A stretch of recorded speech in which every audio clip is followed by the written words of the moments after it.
नमस्कार। 81 सीटों वाले राज्य झारखंड में क्या होने जा रहा है, किसकी सरकार आ रही है, क्या कहता है पत्रकारों का एग्जिट पोल, आज जानेंगे। जमीनी हाल जमीन के आदमी बता सकते हैं, इसलिए आज हमने तय किया है कि तमाम अलग अलग चैनलों में काम करने वाले पत्रकारों को हम एक जगह पर लाएंगे और आपको बताएंगे कि झारखंड में किसकी सरकार आ रही है, ताकि आपको झारखंड को लेकर के बिल्कुल सटीक आइडिया मिल सके। हमारे साथ राजेश तोमर जी हैं, हमारे साथ परवेज आलम जी हैं, भरत जी हैं, चंद्रकांत जी हैं, साथ साथ इमरान जी हैं। शुरुआत में राजेश जी से करूंगी। राजेश जी, ये बताइए आपके झारखंड में क्या होने जा रहा है। आप लोग तो जमीनी पत्रकार हैं, आप लोग तो झारखंड की नस नस से वाकिफ हैं और आपको तो झारखंड के बारे में सब कुछ पता है, चुनावी नफ्स टटोल कर बैठे हैं। तो क्या होने जा रहा है इस वक्त झारखंड में आज की तारीख में? देखिए प्रज्ञा, जो यहाँ पे दो जो चरण में चुनाव हुए हैं। पहले चरण में 43 सीटों पे चुनाव हुआ था। अगर 43 सीटों पे देखें तो भाजपा को कहीं ना कहीं थोड़ा रिलीफ मिला है इस बार। आप कोल्हान की अगर सीटों की बात करें, 14 सीटें वहां पर हैं। भाजपा को वहां पर कुछ बढ़त मिलेगी और खासतौर पर पलामू में इस बार भाजपा की जो सीट थे पहले वाली, वो सीट वहां पर रिटेन करने जा रही है। लेकिन वहीं पर जो रांची और आसपास के इलाके हैं, यहाँ पर थोड़ा कॉन्टेस्ट है। तो जाहिर है कि कुछ ऐसे सीट हैं जिसको कि आप उसके पूरे अपने काउंट में नहीं लेते हैं, क्योंकि इस तरह का यहाँ पर टक्कर है और चूंकि आमने सामने का है, कोई त्रिकोणीय संघर्ष बहुत कम जगहों पे है। तो मुझे लगता है कि जो 43 सीटें चुनाव हुई हैं, यहाँ पर भाजपा को जो हमने दिया है अंक, वो करीब दिया है 23 से 25 सीटों का, जो कि अब तक का एक बेहतर आंकड़ा कह सकते हैं और भाजपा खेमे के लिए एक रिलीफ वाली बात है। लेकिन जो दूसरा चरण है, जिसमें कि संथाल पड़ना है, जो कि गढ़ माना जाता है झारखंड मुक्ति मोर्चा का, वहां पर 18 सीटें हैं और 18 सीटों में आप देखें तो आज भी झारखंड मुक्ति मोर्चा बहुत ही मजबूत है। चाहे वो दुमका की सीट हो, लिट्टीपाड़ा का सीट हो, महेशपुर का सीट हो, बरेट जहां से कि मुख्यमंत्री खुद चुनाव लड़ रहे हैं, वो सीट काफी मजबूत है। और इस बार जो कुछ चौंकाने वाले रिजल्ट हो सकते हैं, जो अब तक दिख रहा है, वो है देवघर और गोड्डा का सीट, जहां पे कि आरजेडी अपनी सीट को बढ़ा सकता है। तो जाहिर है कि जो लड़ाई है बड़ा कांटे का है और अभी कुछ कहा नहीं जा सकता। ये पहला मौका है प्रज्ञा, जबकि लड़ाई बहुत ही दिलचस्प है। झारखंड के अगर पुराने इतिहास को आप देखें तो झारखंड में कई बार सरकारें बड़ी हैंग असेंबली रही हैं, जोड़ तोड़ से सरकार बनी है। सिर्फ दो सरकार, 14 वाली और 2019 वाली सरकार, एक तरफ भाजपा और एक बार झारखंड मुक्ति मोर्चा ने पूरे टर्म को पूरा किया। इस बार जो सीन है, लग रहा है कि एक बार फिर से आपका एग्जिट पोल क्या कह रहा है राजेश सर? मेरे हिसाब से 50-50 का गेम है पूरा, भरत जी। झुका हुआ किसकी तरफ दिख रहा है? थोड़ा झारखंड मुक्ति मोर्चा और अलायंस की तरफ। अच्छा, पहले चरण में बीजेपी की तरफ आपको झुका हुआ दिख रहा है, लेकिन दूसरे चरण में जेएमएम बाजी मार रही है। बिल्कुल बिल्कुल। तो जेएमएम को कितनी सीटों के आसपास लेकर जाया जा सकता है? जितनी थी उतनी 30? झारखंड नहीं, उतनी सीटें नहीं आएंगी। झारखंड जो इसके अलायंस पार्टी है, अगर आप उसको देखिए यहाँ पर भरत जी, तो मुझे लगता है कि भाजपा को 37 सीटें, 36-37 सीटें मुझे लग रहा है कि भाजपा इस बार लेंगे आजसू के साथ में। और झारखंड मुक्ति मोर्चा करीब करीब बहुमत के पास है, चूंकि 81 विधानसभा हमारे पास है, तो 42-43 सीटों के पास झारखंड मुक्ति मोर्चा मुझे दिख रहा है। अच्छा, ये इंडिया गठबंधन आपको 42-43 के आसपास आपको दिखाई दे रहा है जो, और पिछले बार ये करीब करीब 50 के लगभग था। हाँ, हमारे साथ परवेज आलम जी भी हैं। क्या देख रहे हैं परवेज जी? आप रांची में, अच्छा मैं दर्शकों को बता दूं, रांची में है राजेश सर, और परवेज आलम जी जो है इस समय गिरिडीह में है ना परवेज जी? हाँ, तो गिरिडीह से बैठ के झारखंड को कैसे देख रहे हैं आप? गिरिडीह से बैठ के हम भी अभी दौरे पर थे। कई इलाकों का मैंने भी दौरा किया है। तो अभी जो 43 सीटों पर जहां चुनाव हुए हैं, उसमें से कोल्हान की जो 14 सीटें हैं, अभी राजेश सर बता रहे थे कि कोल्हान में कुछ बीजेपी गेन करेगी, तो ज्यादा गेन करता हुआ मुझको नहीं दिखाई दे रहा है। खुद चंपई सोरेन का जो पुत्र है घाटशिला से लड़ रहा था, हमको लग रहा है कि वो सीट वो खो रहा है। परवेज जी तो कहाँ गेन करता हुआ नहीं दिख रहा जी? कहाँ गेन करता कोल्हान में जितनी बातें कही जा रही है कि 14 विधानसभा सीटों में भारतीय जनता पार्टी गेन करेगी, ऐसी कोई खास बात मुझको नहीं लग रहा है, क्योंकि चंपई सोरेन का बेटा ही रामदास सोरेन घाटशिला से चुनाव हारता हुआ दिख रहा है। अब बात करते हैं कि नॉर्थ छठा नागपुर और संथाल परगना की, तो नौ परवेज जी, उनका बेटा का नाम राजेश जी, बाबूलाल बाबूलाल सोरेन है। कुछ बोल रहे हैं एक बार की बोल लेने देते हैं, फिर सेकंड राउंड में आते हैं। एक बार की बोल लेते हैं। हाँ परवेज जी। हाँ, बाबूलाल सोरेन के बारे में कह रहे थे। तो वहाँ रामदास सोरेन की वहाँ स्थिति अच्छी है। तो हम ये कह रहे थे कि उत्तरी छोटानागपुर में 25 सीटें हैं और 18 सीटें संथाल की है। तो 25 सीटों में झारखंड की अगली सरकार का बहुत कुछ डिपेंड करेगा कि जेएमएम का जो एलाइज है कांग्रेस, कांग्रेस कितनी कैसा प्रदर्शन करती है। कांग्रेस के प्रदर्शन पर आने वाली सरकार का तय होगा कि आने वाली सरकार इंडिया की बनेगी कि एनडीए की बनेगी। तो अभी ऐसा तक जो प्रदर्शन करती कांग्रेस का दिखी है। संथालपना का जो इलाका है, जो मागामा का सीट है, दीपिका सिंह पांडे निकालती हुई दिख रही है। जामताड़ा से इरफान अंसारी जीतते हुए नजर आ रहे हैं। तो इस तरह की जो सीटें हैं, जो एकदम कंटेस्ट वाली सीटें हैं संथाल परगना में, ऐसे भी जब भी जेएमएम का एक स्ट्रांग होल्ड रहा है। और यही वजह है कि भारतीय जनता पार्टी ने घुसपैठ का जो मुद्दा उठाया है, वो संथाल को जीतने के लिए ही उठाया है। संथाल में ही यह मुद्दा चल रहा है, बाकी जिलों में यह मुद्दा दिख नहीं रहा है। बाकी बाकी जगहों में तो ये बटोगे तो कटोगे इस तरह के नारे लगा रहे हैं। लेकिन घुसपैठ का जो मुद्दा है, इनका मेनली जो है इन 18 सीटों पर ज्यादा फोकस कर रहा है। लेकिन अभी तत्काल रूप से भारतीय जनता पार्टी को इसका बहुत फायदा होता हमको तो नहीं दिख रहा है। 35 साल की पत्रकारिता मैंने भी की है, लेकिन मैंने जो महसूस किया है, मैंने जो देखा है, मैंने जो एनालाइज किया है, उससे नहीं लग रहा है कि भारतीय जनता पार्टी को इस इलाके के अलावा कहीं दूसरे इलाके में बहुत फायदा मिलता दिख रहा है। अभी मैं गिरिडीह की बात करूंगा तो गिरिडीह में 5 सीटों पर जेएमएम अपने कैंडिडेट दिए हुए हैं। एक सीट माले के लिए है और एक सीट पर जेएमएम और माले दोनों फ्रेंडली फाइट में है। यहाँ बाबूलाल मरांडी की प्रतिष्ठा दांव पर फंसी हुई है। धनबाद की सीट है और पूरी भारतीय जनता पार्टी का जो मिशनरी है वो बाबूलाल जी के लिए लगी हुई थी। अभी आपने देखा कि किस तरह से नाटकीय ढंग से हिमंता बिस्वा शर्मा और गोड्डा के सांसद आए और किस तरह से वो निर्दलीय है निरंजन राय, उसको नाटकीय ढंग से वहां से ले गए और फिर वहां रैली में अमित शाह के सामने उनको बीजेपी में शामिल कराया, घोषणा कराया गया। अब वहां जो, चूंकि वो भूमिहार जाति से आते हैं, अब वहां भूमिहार जाति में बहुत भारी बगावत की स्थिति पैदा हो गई है। अभी मैंने कल ही लोगों का बाइट लगाया है, लोग कह रहे हैं कि निरंजन राय को हेलीकॉप्टर से ले गए, लेकिन भूमिहारों का सारा वोट नहीं ले गया बीजेपी। और वहां जेएमएम के पक्ष में नारे लग रहे हैं, हेमंत सोरेन के पक्ष में नारे लग रहे हैं। तो खुद भारतीय जनता पार्टी के जो मुख्य चेहरा है झारखंड में, उनकी सीट फंसती हुई दिख रही है। और डुमरी में जेएमएम बहुत अच्छे कंफर्टेबल पोजीशन में है। गांडे में तो आप जानते हैं कि गांडे में आप घूम के गए हैं। गांडे में कल्पना सोरेन का लीड पिछले चुनाव से 27,000 का था, इस बार लीड हमको लगता है कि 35-40 के ऊपर जाएगा। तो कुल मिलाकर ये दिख रहा है कि जेएमएम अच्छे पोजीशन में है संथाल में और उत्तरी छोटानागपुर में भी। अच्छा, एक चीज और प्रज्ञा जी, एक चीज और। तो आपने अभी बताया कि जामताड़ा की सीट के बारे में आपने बताया, तो हेमंत सोरेन की जो भाभी लड़ रही है ना वहां से, सीता जी जी, सीता सोरेन, तो वो हार रही है आपके हिसाब से? वहां जो वोट का जो एनालिसिस है आदिवासी और मुस्लिम का, वो किसी भी तरह से वहां इंडिया अलायंस, इंडिया गठबंधन के उम्मीदवार के पक्ष में जाता दिख रहा है। अभी कल्पना सोरेन की एक बड़ी सभा वहां हुई थी और बड़ी तादाद में आदिवासी आए थे। और आप तो इस इलाके से घूम के गए हैं, आप तो जानते हैं कि आदिवासी, जब मैं पूछता हूं लोगों से कि क्या बीजेपी में आदिवासी नहीं है, बाबूलाल मरांडी आदिवासी नहीं है, चंपई सोरेन आदिवासी नहीं है, तो इस इलाके के आदिवासियों का सीधा जवाब होता है कि नहीं नहीं, हम तो तीर धनुष वाला आदिवासी समझते हैं। तो चूंकि ये शिबू सोरेन का ये कर्म क्षेत्र रहा है, तो इसका बहुत असर है।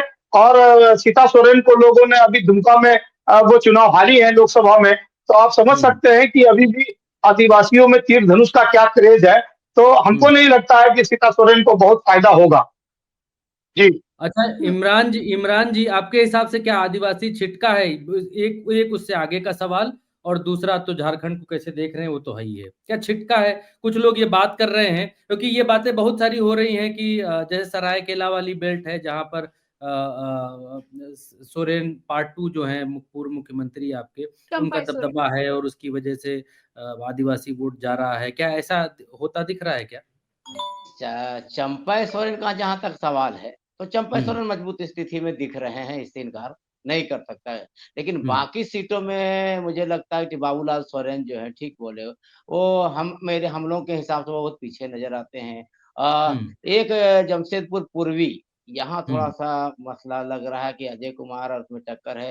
हम्म। पश्चिमी में सरयू राय का थोड़ा-सा मजबूत। कोल्हार में ठीक संजय तोमर साहब ने कहा कि 1-2 सीटें मेरे हिसाब से भी इंडिया गठबंधन की घटेगी। रही बात आदिवासियों के सवाल, तो कुछ परसेंट तो आदिवासी लगातार इन लोगों ने कोशिश की है कि हम्म। आदिवासियों को शामिल कराया जाए, ही कराया जाए। तो कुछ परसेंट आदिवासी उधर कुछ परसेंट, वो मामूली 2% 3% कह सकते हैं कि बीजेपी की तरफ जाते हुए दिख रहे हैं। लेकिन मेरे हिसाब से बांग्लादेशी का जो मुद्दा है, हम्म। वो भाजपा को नुकसान कर गया।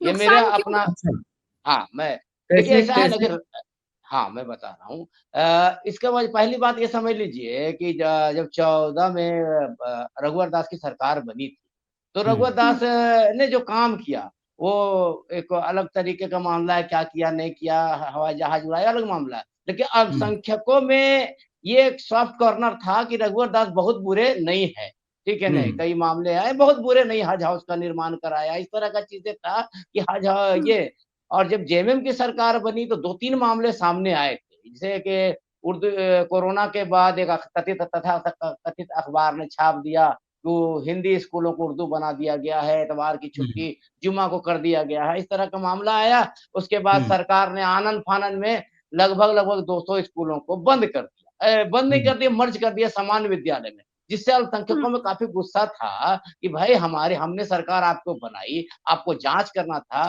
जाँच के नाम पे खाना-पूर्ति की गई और उर्दू स्कूलों को सामान्य विद्यालय बना दिया गया, जुम्मे की छुट्टी रद्द कर दी गई। इससे अल्पसंख्यकों में काफ़ी गुस्सा था जेएमएम सरकार के प्रति। रांची गोलीकांड के बाद जिसमें 2 युवकों की जान चली गई थी, कुछ लोग अभी भी जेल में हैं, उसके बाद हम्म। भी अल्पसंख्यकों में गुस्सा था। वो फिर आया चुनाव लोकसभा, तो लोकसभा में ये मुद्दे गौन हो जाते हैं, क्योंकि केंद्र देखना होता है और केंद्र हम्म। में हमको मोदी विरोध को करना था। तो उस वक़्त हम्म। तो अल्पसंख्यकों ने भरपूर वोट दे दिया था इंडिया हम्म। गठबंधन को। इस बार था कि नहीं, अब जेएमएम से बदला ले लेना है, जो बात है। हम्म। लेकिन इसी बीच जो फैक्ट है कि हेमंता बिस्वा शर्मा को सह प्रभारी बनाया गया झारखंड, और उन्होंने आते के साथ बांग्लादेशी मुद्दा और कई हिंदू मुस्लिम वाले मुद्दे को छेड़ा, जिसके बाद हम्म। अल्पसंख्यकों में एक मामला आया कि ये मामला गड़बड़ हो सकता है। हम्म। तो जो अल्पसंख्यक इधर-उधर छिटक रहे थे, वो भी जेएमएम और इंडिया गठबंधन की तरफ आ गए हैं। तो उससे हम्म। पिछले बार हुआ, मैंने 19 से हमको लगता है कि 5% ज़्यादा ही अल्पसंख्यक इस बार, इतना होने के बाद भी जेएमएम और इंडिया अलायंस की ओर आ गए हैं। तो इससे वजह से इंडिया अलायंस मजबूत होता हुआ दिख रहा है। यही वजह हम्म। है कि बांग्लादेशी जो मुद्दा उठाए, ज़ाहिर-सी बात है, अभी 3-4 दिन पहले, 1 हफ्ता पहले 4 घुसपैठियों को बोला गया, पकड़ा गया है, हम्म। बांग्लादेशी घुसपैठी। इत्तेफाक हम्म। से एक भी मुस्लिम उसमें नहीं था, ठीक है ना? अब ये मामला उठ रहा है तो घुसपैठ है, तो कौन लोग हम्म। हैं? लेकिन इन हम्म। लोगों का इशारा जो हेमंता बिस्वा शर्मा या उनके पार्टी का, उनका इशारा सिर्फ़ एक समझता है कि अल्पसंख्यक समाज घुस रहे हैं, शादियाँ कर ले रहे हैं। देखिए साहेबगंज हाँ। के जो इलाका है, वहाँ का मुस्लिम आबादी वो मुगल काल से रहा है, वो इतिहास रहा है उस जगह का। हम्म। उस जगह मुस्लिम आबादी इतिहास रहा है कि पहले से रहा है, तो मुस्लिम आबादी है, आदिवासी आबादी है। और ज़ाहिर-सी बात, जब 2 समुदाय की आबादी अच्छी खासी है, तो कुछ भी अपवाद हो जाते हैं, प्रेम विवाह हो जाते हैं। ये आदिवासी लड़कियाँ हिंदू लड़के से या मुस्लिम लड़के से, इन लोगों ने एक टारगेट बनाया कि मुस्लिम लड़के बांग्लादेश से लोग आ रहे हैं और हम्म। आदिवासी लड़कियों से शादी कर ले रहे हैं, ज़मीन पे कब्ज़ा कर रहे हैं। मोदी अभी जी हाल ने भी ही में कहा रोटी छीन रहे थे, बेटी हाँ भी जी, छीन ले जाएंगे। लेकिन कुछ मामले ऐसे हैं जहाँ हिंदू लड़के भी आदिवासी लड़कियों से शादी की, आदिवासी लड़के भी हाँ। मुस्लिम लड़के हिंदी लड़कियों से शादी किए, चूँकि एक नहीं, इमरान आबादी जी, बड़ी। प्रधानमंत्री जी भी तो ये बोल के गए ना कि अगर आप उनको वोट देंगे तो आपकी बेटियां छीन ले जाएंगे वो लोग, ऐसे भाषण भी दिए गए। ये तो इनका उसका सब कोई कितना असर है? असर, इन हाँ। सब ये कितना असर हम देखा? अब यही हम बोल रहे हैं ना कि ये असर उधर होता कुछ ने परसेंट कहा होगा, था कि लेकिन आपका मंगलसूत्र छीन ले जाएंगे, भैंस खोल के इधर ले जाएंगे, इधर इधर और क्या ज़्यादा क्या है। नैरेटिव एक गढ़ने बात की कोशिश समझिए, की गई। परवेश जी आएंगे एमपी आएंगे आएंगे, बोल लेने दीजिए, उधर आएंगे दूसरे राउंड में उधर आएंगे, दूसरे round। उधर असर है, लेकिन इधर ज्यादा है, इसको मानना पड़ेगा। इधर किधर ज्यादा ज्यादा है, है? किधर? अल्पसंख्यकों में ज्यादा है कि नहीं, ये इस चीजों को हमको टारगेट किया जा रहा है इस मामले में। उधर हमको हाँ। लगता है बहुत ज्यादा इस मामलों को लेकर, चूंकि वस्तुस्थिति मतलब आदिवासी आप कह समाज रहे भी हैं वहां कि अल्पसंख्यकों में इसका असर हुआ है कि भाई हमको एक जगह वोट करना है, और हाँ, हिंदू आबादी है उसमें इसका बहुत ज्यादा असर नहीं हुआ है कि असर भाई नहीं आपकी हुआ बेटी है। चुन ले। जी हाँ, ये हाँ। ये ये ये हम्म, आदिवासी आबादी में भी ये असर नहीं हो चुका। आदिवासी इफेक्ट उसको पता है क्या होने वाला, हम्म, नहीं होने हम्म, वाला। हम संजय तोमर सर ने जो कहा, उनसे मैं हम्म, थोड़ा सा सहमत हूँ कि उन्होंने कहा कि 40-42 से 45 मेरा अभी आकलन है, और 35 तक मेरा अपना निजी आकलन है कि इन एनडीए का जा सकता है। हाँ, एक बात यहाँ है कि कांग्रेस घटती हुई दिख रही, 2-3 सीट घटे, लेकिन आरजेडी मेकअप करेगा उसको, ये बात भी तय है। जहाँ, हाँ, ये आरजेडी उसको मेकअप करेगा। 1-2 सीट जयराम महतो की पार्टी जो है जेएलकेएम का आ सकता है हमारे हिसाब से। अच्छा, अच्छा। चंद्रकांत जी बड़ी देर से कलम पकड़ के कुछ गुणा गणित लगा रहे हैं आप, क्या कहता है आपका एग्जिट पोल? देखिए, मैंने तीनों ही वरिष्ठ पत्रकारों को सुना है, और तीनों के अगर बातों को आप लब्बे लुबाब निकालने की कोशिश करेंगे तो 50-50 पर आकर मामला अटकता है कि भारतीय जनता पार्टी कुछ गेन कर रही है और इंडिया गठबंधन का कुछ नुकसान हो रहा है, लेकिन नुकसान इतना नहीं हो रहा है कि वो बहुमत से दूर रह जाए। अब झारखंड में बहुमत का आंकड़ा 41 है, और जैसा कि राजेश सर ने अभी कहा कि 42 से 43 के आसपास इंडिया गठबंधन जाता हुआ नजर आ रहा है। तो अगर सर का ही बताया हुआ आकलन और नतीजा रह जाता है तो भी इंडिया गठबंधन की सरकार झारखंड में बनने जा रही है। लेकिन जैसा कि ये भी कहा जा रहा है कि बीजेपी कुछ गेन कर रही है फर्स्ट फेज में, सेकंड फेज में नहीं कर रही है। सेकंड फेज में वो लॉस पे है, फर्स्ट फेज में उसको कुछ मिल रहा है। और जैसा कि आखिर में अभी इमरान जी ने भी यही बात कही कि आरजेडी को जो सीटें दी गई चुनाव लड़ने के लिए इंडिया गठबंधन में, देखिए एक बात तो माननी पड़ेगी इस पूरे चुनाव में कि अगर आप महाराष्ट्र देखिए और झारखंड देखिए, दोनों जगह मोटे तौर पर जो दोनों अलायंस लड़ रहे हैं, उसमें जिन अलायंस में बीजेपी है वहां झगड़ा ज्यादा देखने को मिला। और उसके मुकाबले इंडिया गठबंधन में ऐसा नहीं कि झगड़ा नहीं रहा या विवाद नहीं रहा, लेकिन या तो वो कम रहा या तो वो उतना खुल के नहीं आया। इसका फायदा भी वहां पर सीधे तौर पर मिलता हुआ नजर आ रहा है। अब झारखंड में जैसा कि लोग झारखंड को समझते हैं, संथाल, कोल्हान और जो छोटा नागपुर की बेल्ट है, ये अलग अलग इलाकों में बटा हुआ है। झारखंड को स्थिर सरकारों की जरूरत है, पिछले 2 बार से स्थिर सरकारें मिलती रही हैं, और इस बार भी मेरा अपना आकलन ऐसा कहता है कि एक स्थिर सरकार मिलने जा रही है। कोई ऐसी स्थिति नहीं बनेगी कि त्रिशंकु वाली स्थिति हो, और वही 50-50 वाली बात है। लेकिन बहुत हद तक तस्वीर ये साफ है, अगर आप मुझसे एक लाइन में पूछें, कि प्लस में इंडिया गठबंधन वहां पर नजर आता है झारखंड में, मेरे हिसाब से। सीटें सीटें सीटें अब देखिए भरत जी, ये तो बड़ा थोड़ा सा वैसा सवाल है सीटों का, लेकिन नहीं, मैं सीटें मैं मैं बना रहा हूं, अभी लास्ट में मैं दिखाऊंगा कि आप जो बना रहे हैं वो बिल्कुल ठीक है, लेकिन मैं उसी आंकड़े के साथ हूं कि इंडिया गठबंधन बहुमत की तरफ जा रहा है। अब बहुमत 42 भी हो सकता है, 43 भी हो सकता है, और जब बहुमत मैं एक दल को, एक गठबंधन को दे रहा हूं, तो फिर दूसरे दल तो नीचे है ही, वो विपक्ष में है।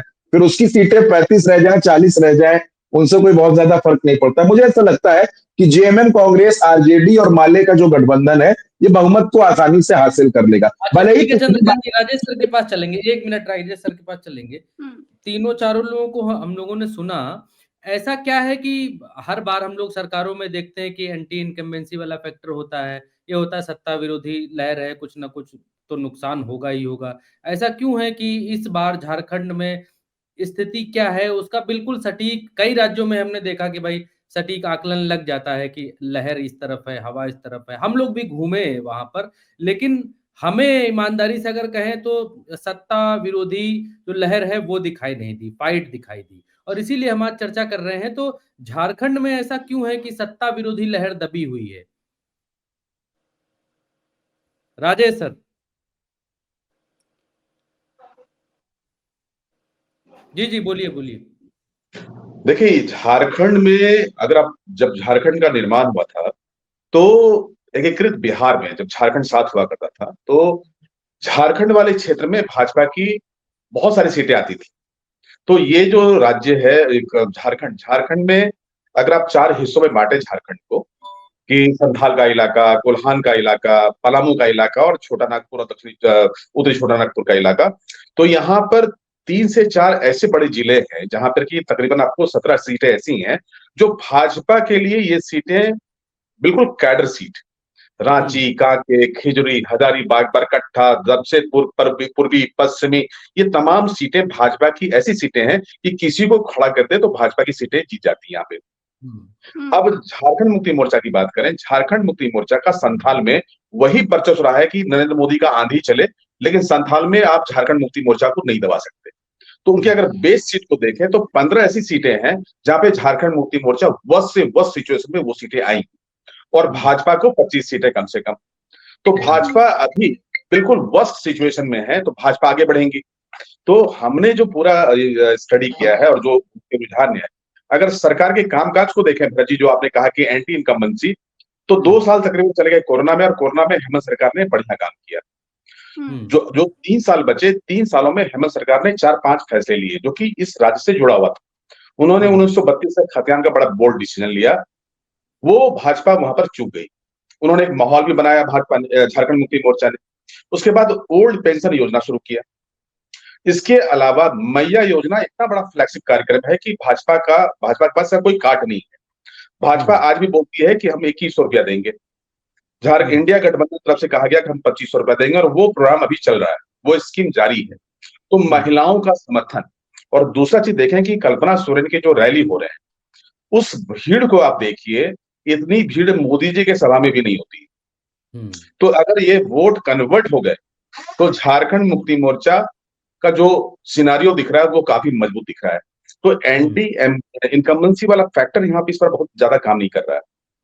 रह गया भाजपा, तो भाजपा अगर सीट बढ़ाती है तो वो 10 से 12 सीटें हैं, और वो भी अलायंस की वजह से, क्योंकि पिछले चुनाव में आजसू के साथ में दुर्भाग्य से इनके अलायंस नहीं हो पाए थे, वो उनके नेचुरल अलाई। दोनों को अगर आप जोड़ दें तो ये सीट 35 से 36 है। तो भाजपा के लिहाज से देखें तो बहुत सुखद अनुभव नहीं होगा, क्योंकि ये राज्य जो है भाजपा के लिए बहुत ही उपजाऊ राज्य है। तो हेमंत सोरेन और जो अलायंस की सरकार है, उन्होंने बेहतर काम किए, और अभी जो कैंपेन हो रहा है उसमें स्टार प्रचारक के तौर पर हेमंत सोरेन, और हेमंत सोरेन का जो नया लुक है गुरुजी वाला लुक, ये बहुत बड़ा एक किलर फैक्टर। और कल्पना सोरेन इतना तेजी से लोकप्रियता गेन की है कि आज अगर तमाम कैंपेनर को देखें तो कल्पना सोरेन नंबर 1 पे है।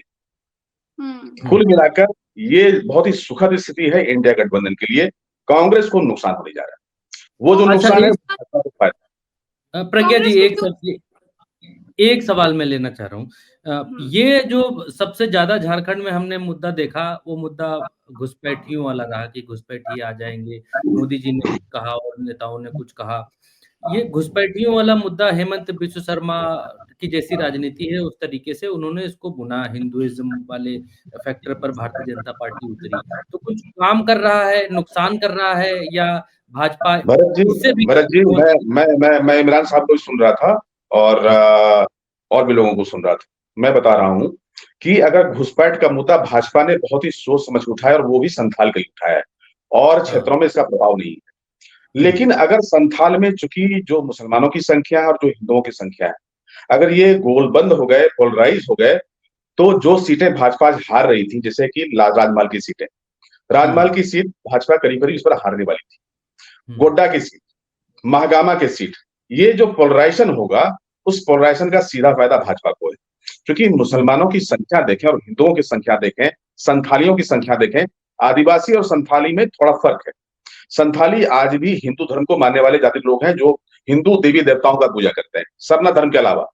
अगर ये गोलबंदी हुआ, और निशिकांत दुबे के टाइम ये दिखा था, वो हारते हारते चुनाव जीत गए थे, तो इस बार अगर ये फैक्टर काम किया पोलराइजेशन वाला, जो कि भाजपा ने जानबूझकर वहां पर छेड़ा है, तो उसका सीधा फायदा भाजपा को होगा, और वो उसका फायदा है।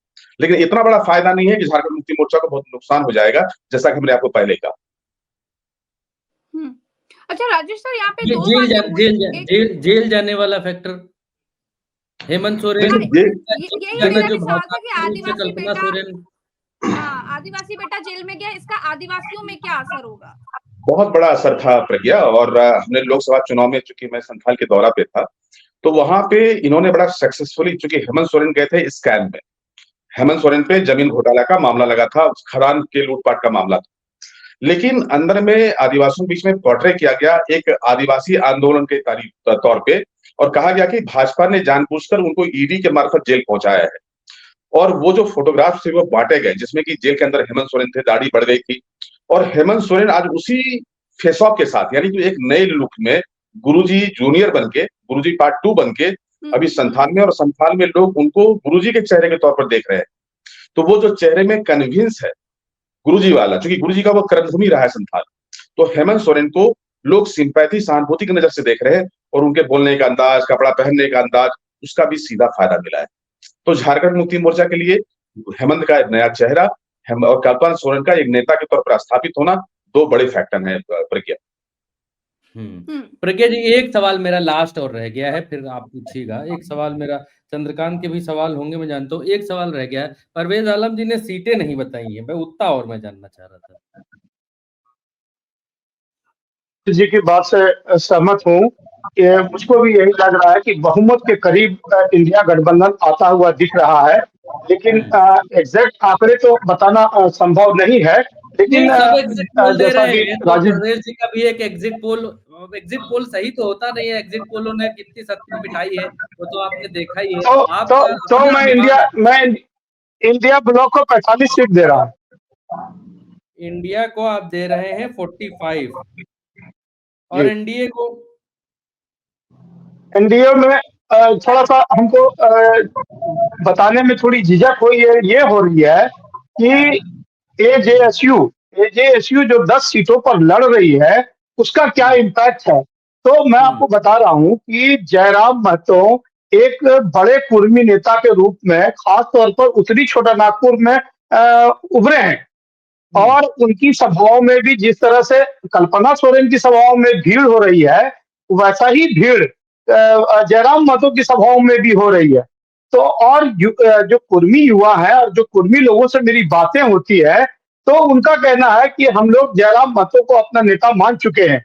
अब ये भीड़ वोट में कितना बदलता है ये तो नहीं कह सकते हैं, लेकिन इतना बात तो जरूर है कि अगर कुर्मी वोट बचा तो आजसू को भारी नुकसान होगा। खास तौर पर सिल्ली में उनकी सीट फंसी हुई दिख रही है, क्योंकि देवेंद्र महतो वहां बहुत अच्छा कर रहे हैं। मुझको व्यक्तिगत जानकारी है इस बात की कि सिल्ली में सुदेश महतो के लिए मुश्किल खड़ी हुई है।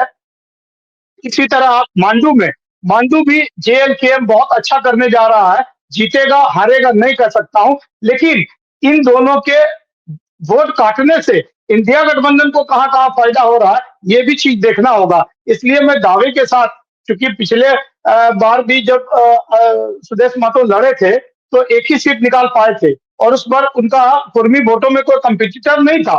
लेकिन अभी जयराम महतो बड़ा कि सुदेश महतो बड़ा, ये कुर्मियों में बड़ा सवाल बन गया है। और हम जिस इलाके में रहते हैं ये पूरा इलाका कुर्मियों से भरा हुआ है। रोज मेरे कुर्मी युवाओं से, कुर्मी लोगों से बात होती है, और लोग एकदम जैसे मोदी के अंधभक्त जो कुछ है, उसी तरह जयराम के भी अंधभक्त हैं, जो कहते हैं कि जीते या हारे हम वोट देंगे जयराम महतो को। तो जयराम महतो बहुत बड़ा फैक्टर बनने जा रहे हैं जेएसयू के लिए, और उसके बाद ही ये तय हो सकेगा कि एनडीए गठबंधन को कितनी सीटें आएंगी। लेकिन फिलहाल अगर जयराम महतो बहुत अच्छा परफॉर्मेंस नहीं कर पाए तो पर भी 30 से 32 सीट एनडीए को आएगा, उससे ज्यादा नहीं आएगा।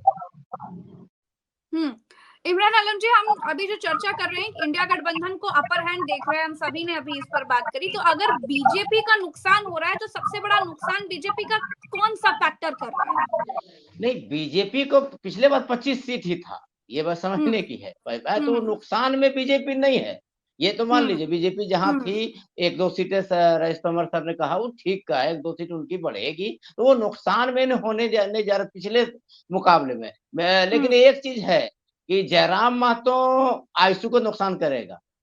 जेएमएम का जो पहले कोर वोटर हम लोग उत्तरी छोटा नागपुर, दक्षिणी छोटा नागपुर में जेएमएम का मेन वोटर होता था कुर्मी, आदिवासी और 50% मुस्लिम, इसको मान के चलिए पहले। फिर बाद में कुर्मी वोटर जो है वो आईसू और भाजपा में शिफ्ट कर गए। एक छोटी सी अगर आप कहें तो हम कहानी बताते, अभी डुमरी उपचुनाव हुआ था जहां जगन्नाथ महतो, स्वर्गीय जगन्नाथ महतो की पत्नी देहांत हुई थी। जब वो देहांत हुए तो उनकी पत्नी चुनाव लड़ रही थी, और उस सीट फंसा हुआ था। उसके पहले मुस्लिमों ने एमआईएम को वोट दे दिया था, तो मुस्लिम वोट उधर चले गए थे। वहाँ जब उपचुनाव हुआ था, आजसू और जेएमएम में सीधी टक्कर हो गई। जब रिजल्ट आया तो बेबी देवी जीती। इत्तेफाक से 4 बड़े कद्दावर विधायक कहें, सांसद मेरे साथ बैठे हुए थे। बारिश हो रही थी, हम लोग गाड़ी मुन्नी के चल रहे थे। तो चारों ने ये बात माना कि हमारा वोट अब भाजपा में जा चुका है, कुर्मी का वोट भाजपा में जा चुका है। ये बात तय था। लेकिन जैसे ही जेएलके के लीडर ने एंट्री मारी है बिहार लोकसभा चुनाव के बाद, तो कुर्मी का एक मास वोट जेएलके की ओर जाता हुआ दिख रहा है। आजसू को नुकसान तो है ही, भाजपा को भी नुकसान, जेएमएम का भी वोट कुछ काटेंगे वो, ऐसे इससे इनकार नहीं कर सकते कि जेएमएम का वोट जयराम महतो नहीं काटेंगे। लेकिन रेशियो होगा 75-25, 75% आजसू और बीजेपी का वोट वो काट रहे हैं, अब 25% जेएलके का वोट जेएमएम का वोट जयराम महतो काटते हुए दिख रहे हैं। यहाँ भी एक ये फैक्टर भी है कि भाजपा थोड़ा-सा उत्तरी छोटा नागपुर, दक्षिणी छोटा नागपुर में पीछे रहेंगे। इसका एक वजह ये भी है कि जयराम महतो ने उनके वोट में भी सेंधमारी की। आजसू का तो किया ही कही है, इससे इनकार नहीं है। लेकिन जहाँ आजसू नहीं होता है या आजसू के अलावा भाजपा में भी कुर्मी वोटर है, और कुर्मी की संख्या झारखंड में बहुत है। आदिवासी मुस्लिम कुर्मी इस राज्य सर्वे में बताया, तो वो जेएलके की ओर गया है, आजसू की ओर था ही पहले, तो ये भी भाजपा को नुकसान करते हुए दिख रहा है। चंद्रकांत जी, कुर्मियों आपको क्या जी, जी। चंद्रकांत जी कुछ पूछना चाह रहे हैं क्या? कुछ पूछना चाह रहे हैं, मन में हो तो पूछ लीजिए। मेरा मेरा राजेश सर आपसे एक सवाल है। चुनाव के दरमियान जब चुनाव प्रचार चल रहा था तो बाबूलाल मरांडी एक बात कहते थे। बाबूलाल मरांडी आरोप लगाते थे कल्पना सोरेन और हेमंत सोरेन को बंटी बबली कहते थे, और उसके बाद उन्होंने ये कहा कि हेमंत सोरेन ये जानते हैं कि आज नहीं तो कल उनको सलाखों में जाना ही पड़ेगा, और इसी वजह से उन्होंने अपनी पत्नी को आगे कर दिया है। तो क्या हेमंत सोरेन ने वाकई सोच समझकर कल्पना सोरेन को आगे किया है? जिस तरह की बातें हो रही हैं कल्पना सोरेन को लेकर, क्या झारखंड में चुनाव के बाद नई भूमिका में कल्पना सोरेन नजर आएंगी? इस बात की कितनी संभावनाएं हैं? परिस्थितियां बन रही थी, तो तकरीबन 1-1.5 साल से जब रमेश बैस साहब यहाँ पे थे राज्यपाल, तभी से ये शुरू हो गया था कि हेमंत सोरेन जेल जाएंगे, जेल जाएंगे। कभी पत्थर वाले खदान मामले में, तो कभी जमीन घोटाला मामले में। तो झारखंड मुक्ति मोर्चा को ये लगने लगा था कि भाजपा किसी न किसी तरह से उन्हें जेल पहुंचाएगी। तो इसको लेकर एक तैयारी चल रही थी, और जब हेमंत सोरेन को उन्होंने आगे किया, माफ करें कल्पना सोरेन को, तो उनके परिवार में थोड़ी बगावत हुई थी। कल्पना सोरेन की भाभी थी, दुर्गा सोरेन की पत्नी है, और बसंत सोरेन जो कि हेमंत सोरेन के छोटे भाई हैं, वो विधायक भी हैं। तो लगा कि कल्पना सोरेन को जानबूझकर अलग आगे किया जा रहा है। जब वो एक बैठक में शामिल भी हुई थी, लेकिन जब जैसे ही हेमंत सोरेन जेल गया और जब कल्पना सोरेन ने चीजों को आगे बढ़ाया, तब उनको 2-4 लोगों के ही सिर्फ वहां पर समर्थन थे। लोगों को नहीं लगा था कि कल्पना सोरेन को बहुत ज्यादा तुर्क का पत्ता खेल पाएंगी। लेकिन जिस तरह से इस महिला ने पूरा माहौल बदला और लोकसभा में बड़े कैंपेनर के तौर पे सामने आई, ना सिर्फ गांडे सीट जीती, बल्कि जो लोकसभा में जो जो भी इजाफा हुआ एनडीए गठबंधन के लिए, उसमें बहुत इंस्ट्रूमेंटल रही। तो कल के तारीख में देखिए, इनके परिवार में एक बाय डिफॉल्ट नेता पैदा ले लिया, जो भाजपा के लिए बहुत बड़ा सरदर्द है। बाबूलाल उनको जो भी कहें, बबली बंटी, लेकिन झारखंड में जो एक्सेप्टेंस और जो भीड़ है, वो आपने भी देखा होगा चंद्रकांत। तो आप कल्पना सोरेन बहुत ही मैच्योर तरीके से उनके भाषा को देखिए, उनके ज्ञान को देखिए, और जो ट्राइबल जो बयानबाजी है और जिस तरह से लोग मूव करते हैं, उसमें से बहुत ही ज्यादा वो बेहतर नजर आती है। तो एक नेचुरल कैंडिडेट के तौर पे उन्होंने एक स्टार प्रचारक के तौर पे अपने आप को स्थापित किया है। तो खुदा ना खास्ते अगर हेमंत सोरेन को भी जेल जाना भी पड़े, तो कल्पना सोरेन मुख्यमंत्री बनने के लिए वहां से तैयार होंगी और उनको एक्सेप्टेंस मिलेगा, इससे आप इनकार नहीं कर सकते।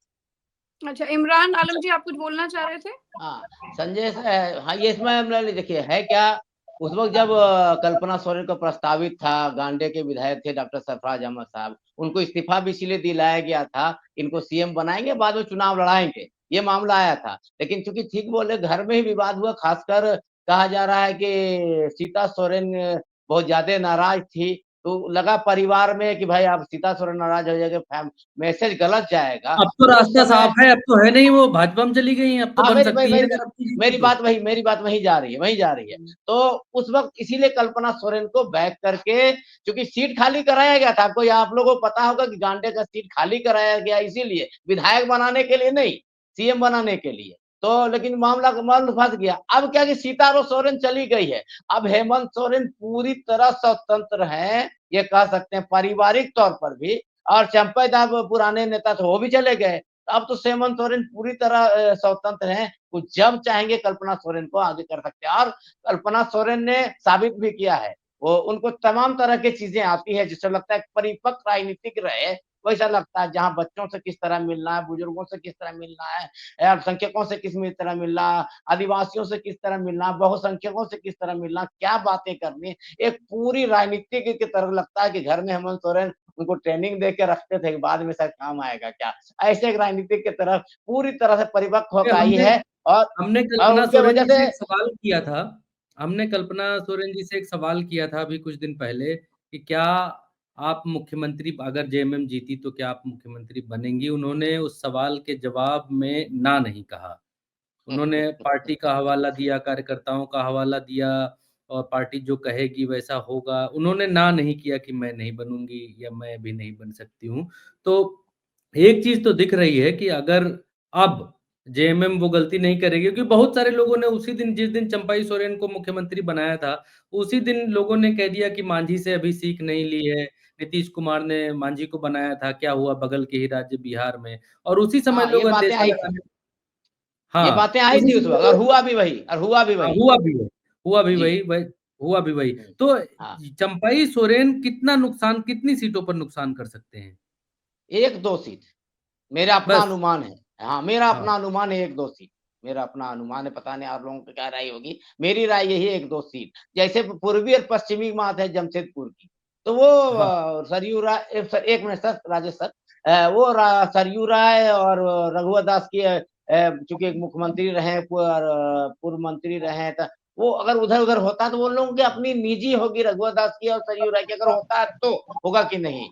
और सरायकेला जो चंपा सोरेन का है, उनका अपना वो जीत सकते हैं, ऐसा है। हुँ, तो इसीलिए 1-2 सीट हम कह रहे हैं कि अगर पूर्वी-पश्चिमी को उलट-फेर होता है अगर, तो रघुवर दास का क्रेज़ जो है पुराना वो, या सरयू राय का है वो, लेकिन सरायकेला चंपा सोरेन की वजह। उसके सिवा हमें नहीं लगता है कि उनका कोई ज़्यादा असर दिख रहा है। राजेश सर। हाँ, राजेश राजेश सर कुछ कह रहे हो? देखिए भरत जी, मैं बता रहा हूँ आपको। चंपई सोरेन जब सीएम बने और चंपई सोरेन जब जाने की बात हो रही थी, तो हुँ, इनके साथ में 4 विधायकों का समर्थन की बात कही जा रही थी। कोटका का विधायक रामदास सोरेन, इसके अलावा घाटशिला से समीर मोहंती के बारे में बात आ रही थी, लेकिन ऐसा हुआ नहीं। हुँ, चंपई सोरेन का जो ये बीजेपी का चॉइस था, वो असल में बैकफायर कर गया। आज चंपई सोरेन, चूंकि वो वहां पर एक्सेप्टेबल बहुत लीडर नहीं थे, वो हुँ, बहुत बड़ा कुनबा को लीड नहीं कर रहे थे। हाँ, उनके साथ में हेमंत सोरेन की वजह से एक सीनियर लीडर थे, उनको उन्होंने सीएम बनाया, बट उनके पास वो लीडरशिप नहीं थी। ये हम लोगों ने महसूस किया था कि ये गलत चॉइस हो गया भाजपा का। अगर चंपई सोरेन को एक अलग पार्टी के तौर पे लड़वाते तो ज्यादा नुकसान करते वो झारखंड मुक्ति मोर्चा को। उनको अच्छा। शामिल नहीं कराना। जी, हुँ। क्योंकि उनके अच्छा, पकड़ ही नहीं थे। राजेश।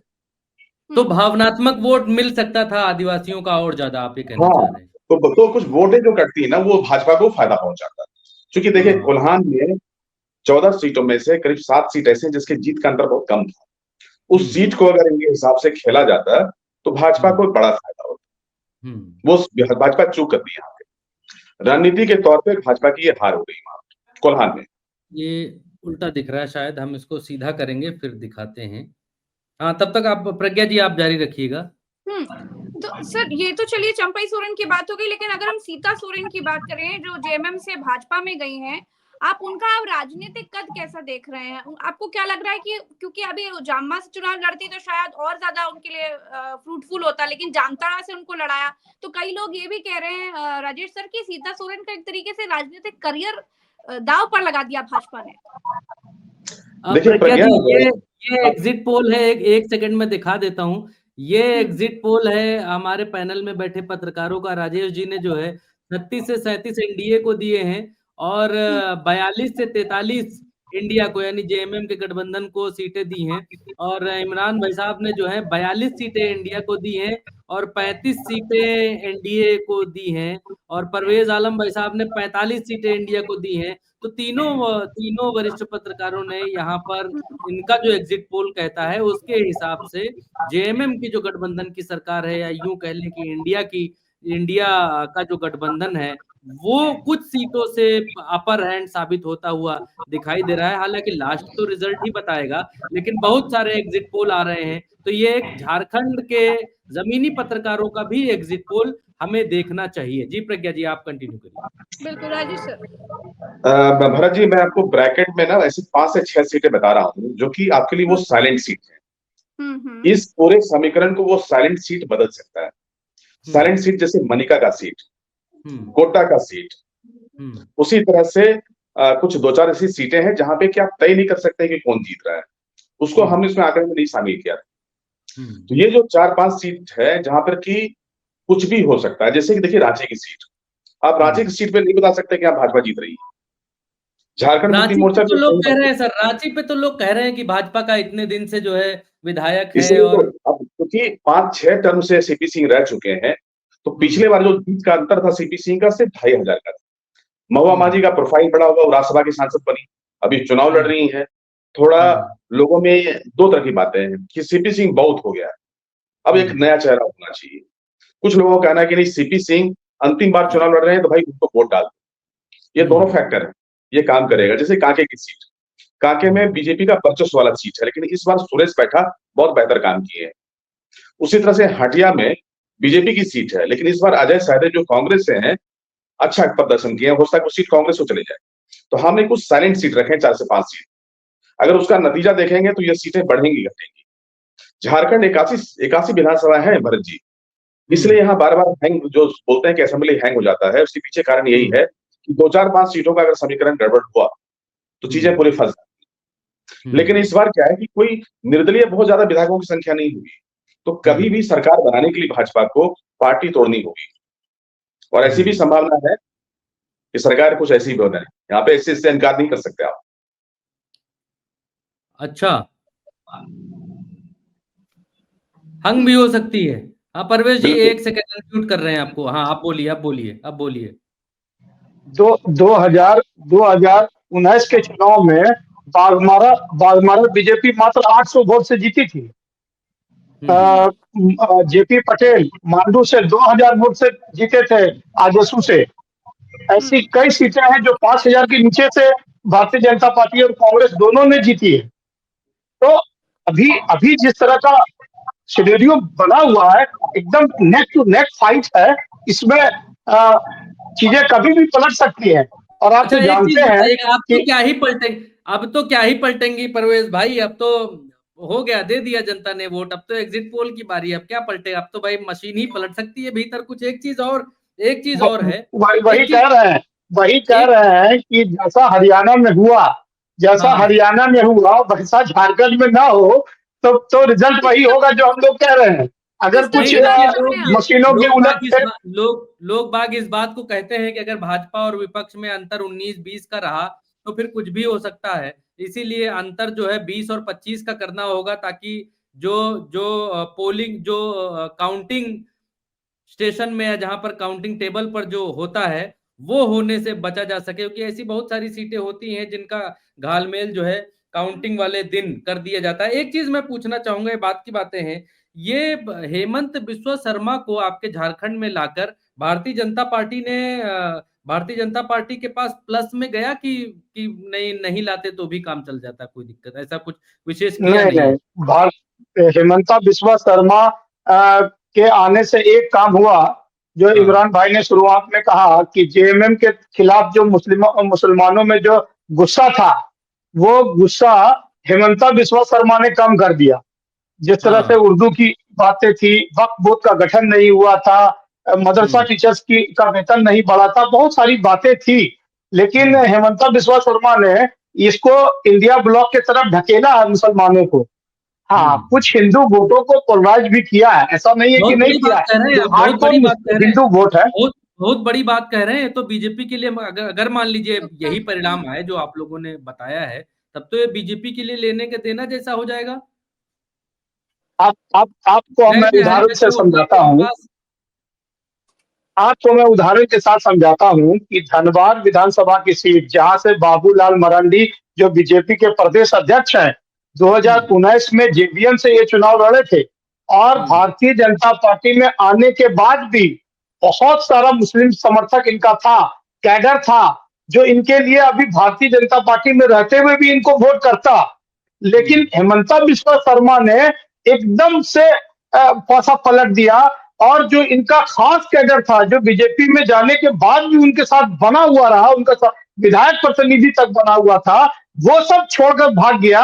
और जो है क्या कहते हैं, अभी जो स्थिति है कि अभी जो भूमिहार वोट के वजह से हेमंता बिस्वा शर्मा वहां हेलीकॉप्टर से गए, और सारा नाटकीय ढंग से जो वहां नाटक चला, अब वहां जो भूमिहारों का जो विरोध रहता था, अब भूमिहार वहां जेएमएम की तरफ जा रहे हैं। और आप ये कह रहे हैं, अभी राजेश तोमर जी एक बात कह रहे थे, बहुत मार्केबल बात कर रहे थे, अपने अनुभव के आधार पर कह रहे थे कि कुछ साइलेंट। तो जिस तरह से रघुवर दास हार गए थे चुनाव, कोई बड़ी बात नहीं है कि बाबूलाल मरांडी चुनाव हार जाए।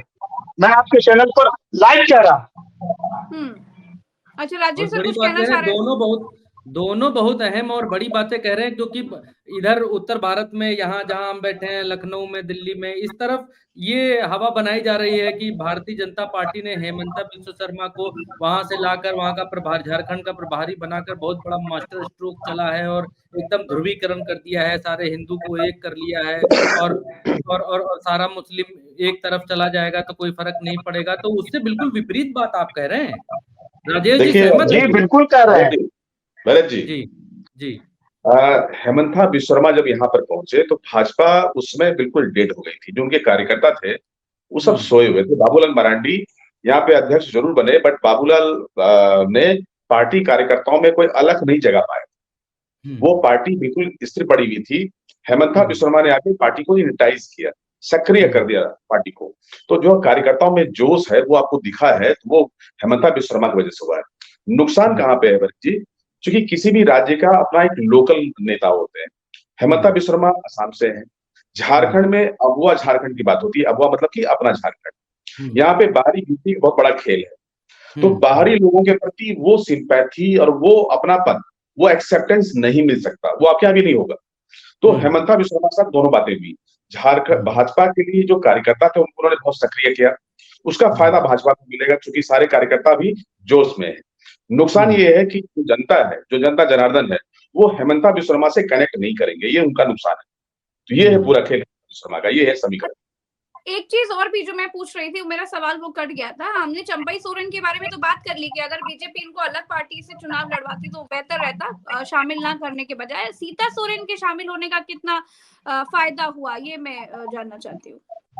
देखिए प्रज्ञा, संथाल का जो केमिस्ट्री है बड़ा अलग है। संथाल में जो कद्दावर नेता जो कभी भी गुरुजी से इस गलतफहमी में कि वो गुरुजी को चैलेंज कर सकते हैं, सबको नुकसान हुआ। देखिए पहला नुकसान हेमलाल मुर्मू को हुआ। हेमलाल मुर्मू बहुत ही कद्दावर नेता माने जाते थे, लोकसभा के सांसद रहे, कई दफा विधायक रहे, लेकिन जब उन्होंने बगावत किया तो वो चुनाव हारे भी और लास्ट में नाक रगड़ते हुए झारखंड मुक्ति मोर्चा पहुंचे।